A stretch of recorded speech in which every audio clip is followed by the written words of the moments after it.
About half of registered voters have told pollsters that if given the chance, they would replace both President Joe Biden and former President Donald Trump on this year's ballot.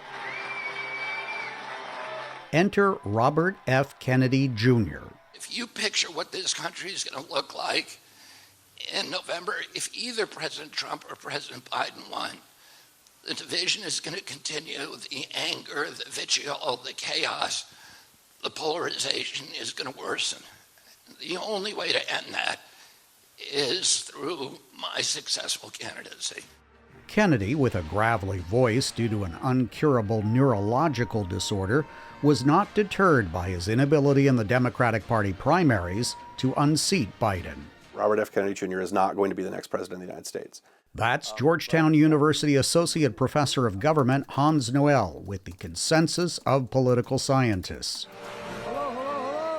But what worries both the Biden and Trump campaigns is the possibility of Kennedy on the ballot in the half dozen or so swing states, where his mere thousands of votes could change the outcome of that state. Then, of course, that tips the direction of that state. If that state's large enough and the ultimate election is fairly close, which is what we expect, then it could change the outcome of the race. I'm going to be on the ballot in every state by election day. I'll be on the ballot in every state by July. The candidate has one advantage over other third-party contenders also on the presidential ballot in some states this year: name recognition. His father was Bobby Kennedy, a major contender in the 1968 Democratic Party presidential primary until he was assassinated.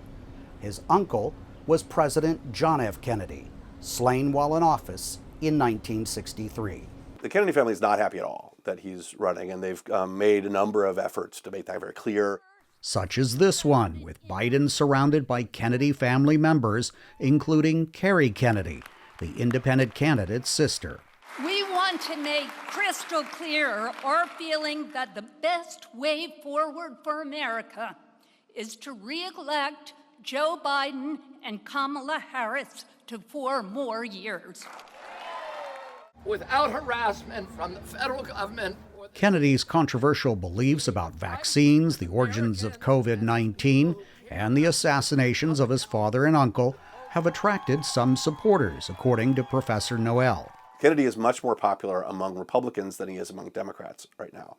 But that's probably mostly because he's a Democrat or former Democrat who says bad things about other Democrats. And so Republicans like to hear that, and they think that sounds interesting. But they're probably not going to vote for that over Donald Trump. Kennedy's team declined our request to make the candidate or a surrogate available to VOA, saying the campaign has decided to only grant interviews to U.S. press with targeted U.S. audiences at this time. Steve Herman, VOA News, at the White House. I'm going to take back this country with your help, the help of all the homeless Republicans and Democrats.